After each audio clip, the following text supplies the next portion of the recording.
Halo guys, hari ini kita bakal ngebahas sequel film yang nasibnya kayak mantan. Dibuang sayang diinget bikin sakit hati. Judulnya Silent Hill Revelation tahun 2012.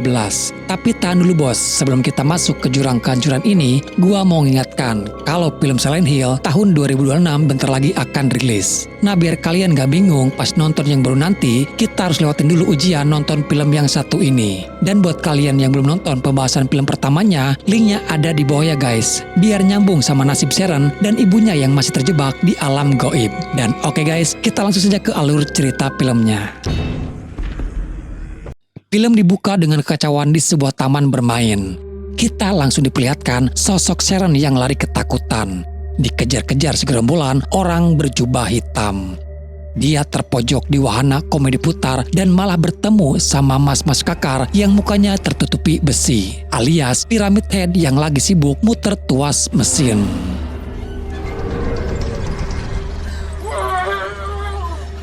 Gak cuma itu, tiba-tiba muncul sosok wanita yang mukanya mirip sekali dengan Sharon.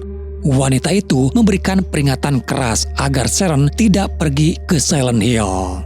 Sebelum akhirnya dia membakar dirinya sendiri bersama orang-orang berjubah hitam tadi. Tapi tenang guys, untungnya itu semua hanya mimpi. Sharon terbangun sambil berteriak dan bapaknya yang super protektif langsung datang memeluk. Namanya Christopher, tapi sekarang ganti menjadi Harry agar dia tidak dikenali oleh orang-orang. Sharon bercerita kalau dia tadi mimpi aneh lagi. Namun tiba-tiba bapaknya ditusuk monster tembus dada dan lagi. Ternyata itu mimpi di dalam mimpi. Paginya Sharon ulang tahun. Kado dari bapaknya bukan iPhone 15, tapi sebuah jaket rompi warna putih. Yang bikin merinding, jaket itu sama persis seperti yang dipakai Sharon di dalam mimpinya tadi. Tapi dasar cewek pemberani atau nekat, Sharon malah langsung memakai jaket itu untuk pergi ke sekolah. Bapaknya cuma berpesan agar Sharon berhati-hati. Sepeninggal Sharon, Chris lalu membuka kotak rahasia di bawah lantai yang isinya adalah sebuah pistol dan sebuah buku harian. Di sini flashback sedikit guys. Jadi istrinya Rose itu rela jadi Neng Toyib alias tidak pulang-pulang dari Silent Hill demi untuk menahan setan-setan di sana agar tidak mengejar Sharon. Sharon ini ternyata buronan nomor 1 di dunia perhantuan Silent Hill karena dia mempunyai setengah segel yang dicari-cari.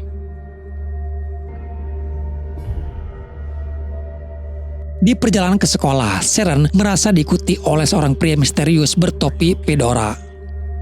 Karena merasa curiga, dia memilih untuk kabur.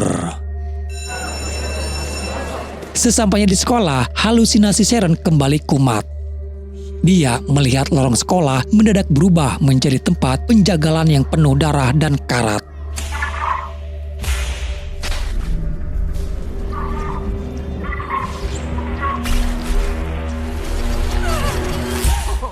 Halusinasi itu baru hilang pas dia ditegur oleh Vincent, murid baru di sekolah itu. Vincent mencoba ramah dan kenalan, tapi Sharon yang lagi mode waspada langsung nolak mentah-mentah dan memilih untuk menghindar.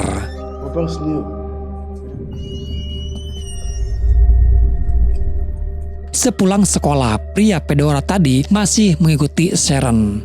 Sharon yang panik langsung menelepon ayahnya. Mereka janjian bertemu di mall, tapi apesnya sebelum ayahnya sempat keluar rumah, dia malah diculik oleh sosok monster yang muncul dari kegelapan. Sharon yang nunggu di mall mulai ngerasa aneh karena suasana mendadak sepi, dan pengunjung mall berubah jadi monster bermuka rata.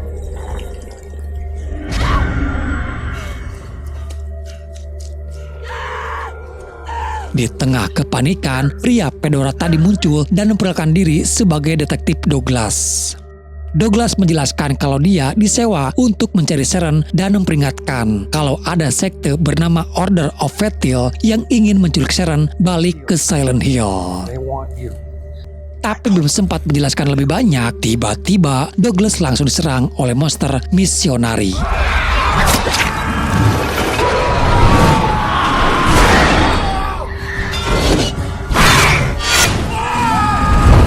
Douglas tewas seketika. Sharon berhasil kabur, tapi dia meninggalkan jejak yang bikin dia jadi tersangka pembunuhan pas polisi datang.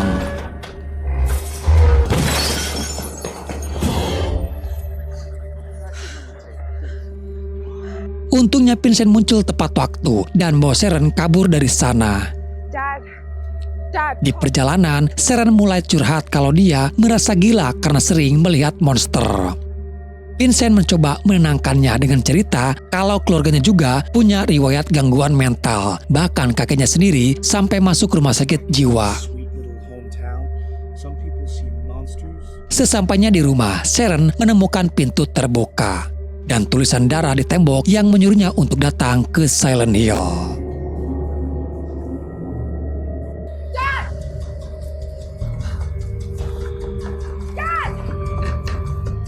Sharon histeris dan memaksa Vincent untuk mengantarkan dia ke sana. Vincent sempat nolak karena tahu tempat itu berbahaya, tapi Sharon menemukan surat rahasia ayahnya. Di surat itu terungkap identitas asli Sharon sebagai bagian dari jiwa Alessa. Dan alasan kenapa sekte itu mengincar dia karena Sharon akan dijadikan wadah Tuhan bagi mereka. Mereka pun langsung pergi ke Silent Hill. Di tengah jalan, mereka berhenti di motel.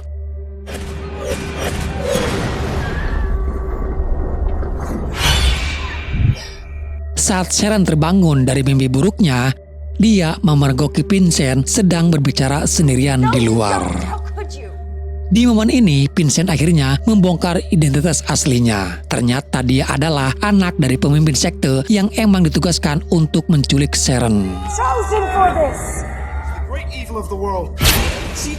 Tapi karena sudah bucin alias jatuh cinta, Vincent malah berbalik dan ingin melindungi Sharon dan ngelarang dia untuk jangan pergi ke Silent Hill. Vincent juga memberikan info penting kalau Sharon membutuhkan sisa bagian segel jimat yang dipegang oleh kakeknya Leonard yang dikurung di rumah sakit jiwa di Silent Hill. Tapi baru saja kelar diskusi, kegelapan tiba-tiba datang.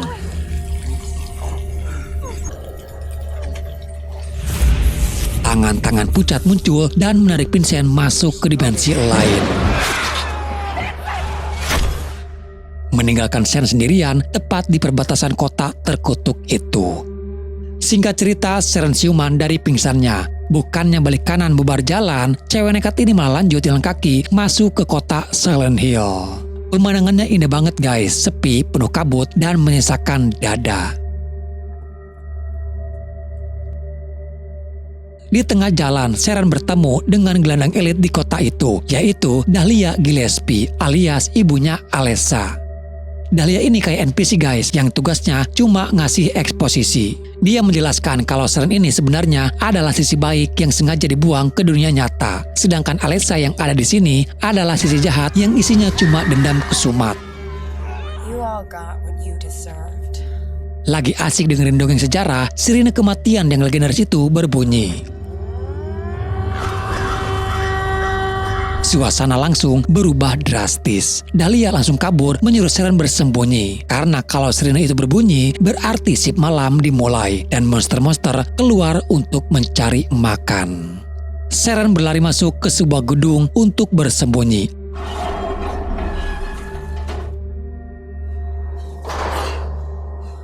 Apesnya, dia malah masuk ke gudang penyimpanan manekin. Dan ini bukan toko baju biasa, karena kalau diperhatikan, manekin-manekin di sini punya tekstur seperti kulit manusia asli.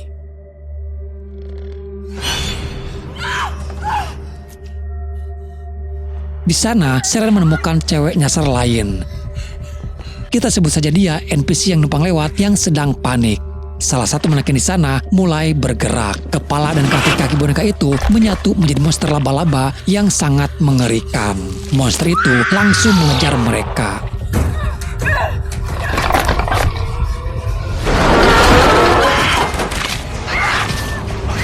Si NPC cewek tadi karena emang tugasnya cuma buat jadi korban, akhirnya terperangkap dan diculik untuk dijadikan koleksi boneka hidup. Sharon selamat karena jelas dia adalah main karakter yang punya plot armor. Sementara itu nasib Vincent tidak menguntungkan. Dia tertangkap basah oleh ibunya sendiri, Claudia Wolf, si ketua sekte Order of Feltil. Claudia ini tipe-tipe mama toxic guys. Gara-gara Vincent dianggap anak durhaka yang berkhianat, Claudia menyuruh anak buahnya untuk menyeret Vincent ke rumah sakit jiwa sekalian reuni bersama kakeknya di sana. Kembali ke Sharon, dia tahu kalau kunci untuk menyelamatkan bapaknya ada di tangan kakek Leonard. Jadi dia nekat masuk ke rumah sakit jiwa itu yang isinya setan semua.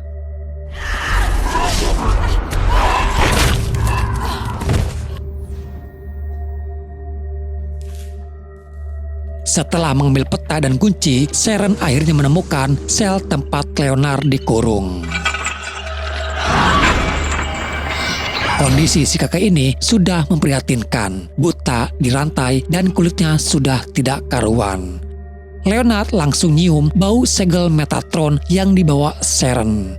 Dia menjelaskan kalau segel itu adalah kunci sakti yang bisa membuka wujud asli dari segala sesuatu. Tapi dasar si kakek licik, pas Sharon lagi lengah, dia malah merampas segel itu dan memasukkan ke dalam tubuhnya sendiri. Dan dimulailah transformasi yang bikin sakit mata. Leonard berubah menjadi monster raksasa, tapi karena otaknya masih ketinggalan, Sharon berhasil memanfaatkan celah itu. Dia mengambil paksa segel yang sudah nyatu di dada Leonard. Efeknya instan, monster Leonard langsung meledak dan lenyap menjadi abu.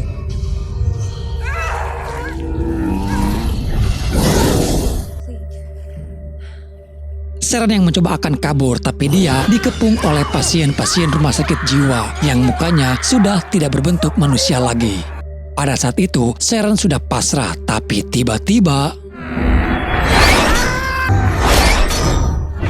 the real MVP kita datang. Red Pyramid alias Pyramid Head muncul dengan gagahnya, menebas tangan-tangan monster kroco itu seperti sedang memotong rumput. Di film ini, Pyramid Head memang sudah beralih profesi menjadi bodyguard pribadinya Alessa dan Sharon. Lanjut ke adegan yang paling ikonik di franchise ini. Sharon mengintip di sebuah ruangan operasi. Di sana ada Vincent yang lagi diikat di kursi, dikelilingi oleh suster-suster seksi tapi mukanya rata. Konsep monster ini simple, mereka buta tapi pendengarannya sangat tajam. Ada suara dikit langsung bacok. Orang-orang sekte yang nyeret Vincent tadi bodohnya minta ampun. Mereka malah berisik, jadi auto dicincang oleh para suster.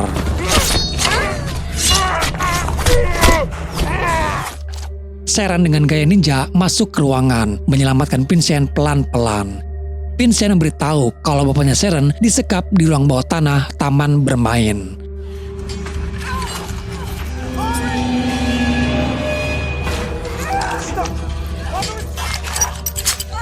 Mereka pun pergi ke taman bermain. Tapi karena di sana dijaga ketat oleh pasukan sekte, Vincent memutuskan untuk jadi umpan pengalih perhatian agar Sharon bisa menyelinap masuk. Begitu masuk ke sana, Sharon sadar kalau tempat ini sama persis seperti mimpinya di awal film.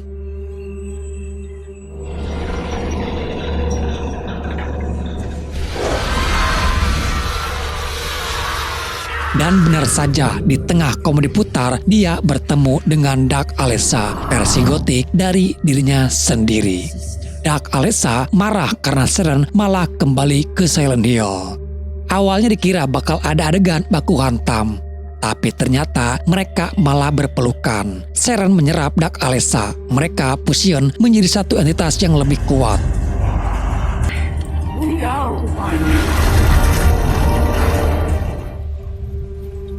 Dengan kekuatan full power, Sharon turun ke ruangan bawah tanah. Di sana, Claudia sudah menunggu sambil tersenyum jahat. Dia sangat senang karena mengira Sharon menyerahkan diri untuk menjadi wadah Tuhan mereka.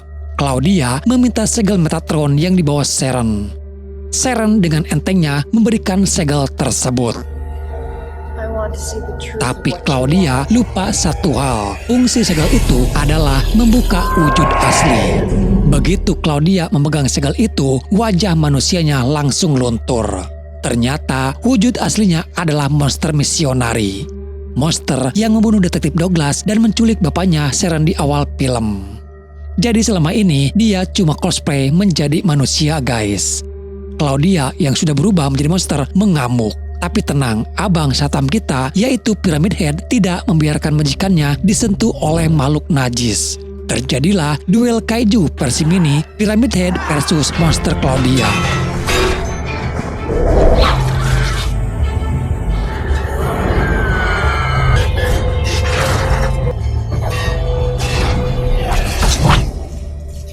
Pertarungan singkat, padat, dan brutal. Pyramid Head langsung nge-ulti dengan nebas kepala Claudia sampai terputus.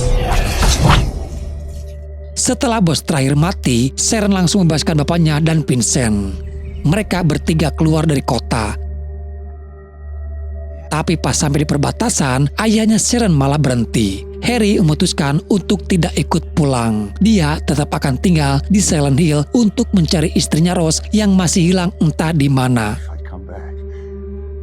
Walaupun sedih, Seren harus merelakan ayahnya itu. Seren dan Vincent akhirnya keluar dari kabut Silent Hill, menumpangi truk yang melintas. Dan for your information guys, supir truknya adalah karakter dari game Silent Hill Origins. Kalau kalian memainkan gamenya, pasti tahu. Dan dengan adegan tersebut, film pun akhirnya selesai.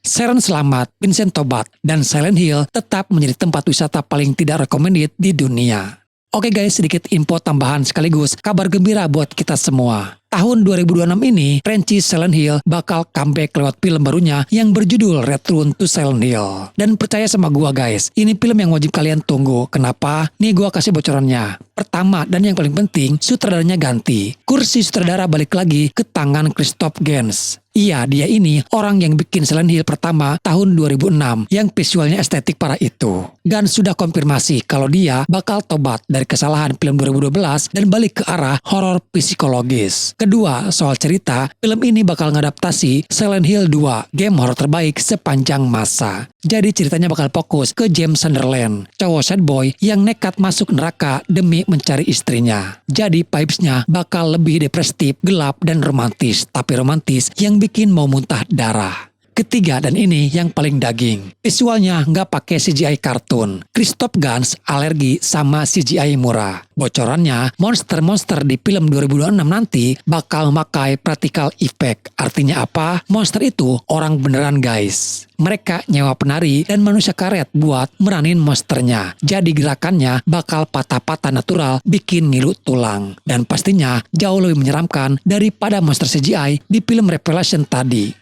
Ratingnya juga sudah dikunci R-rated alias dewasa. Jadi siap-siap saja melihat Pyramid Head kerja Rodi dengan adegan gore yang lebih sadis, dinding lupa jadi daging, dan teror mental yang bikin susah tidur.